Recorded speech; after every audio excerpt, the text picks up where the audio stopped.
Asked if she could come to my house to talk. She sounded different on the phone, quieter than she had been at the coffee shop. Emma came over on a Sunday afternoon. She looked tired and older somehow than she had 6 weeks earlier. She sat on my couch and didn't say anything for several minutes.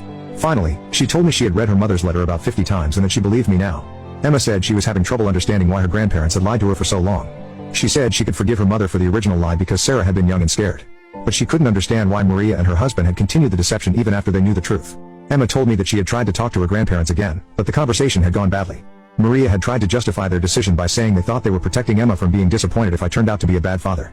They said they didn't know anything about me and thought it was safer to let Emma believe I had abandoned her than to risk me abandoning her again if she tried to contact me. Emma said she had pointed out to them that their logic didn't make sense.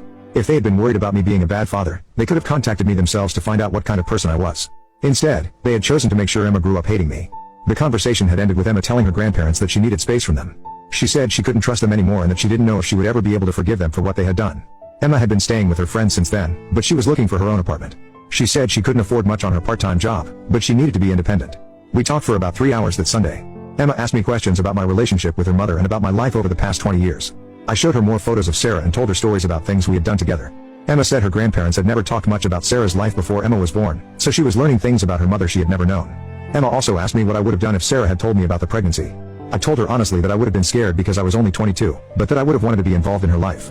I told Emma that I would have tried to work things out with Sarah and that I would have wanted to be a father to her. Emma said she believed me, but she also said she was having trouble figuring out how to feel about everything. She said she had spent 20 years building her identity.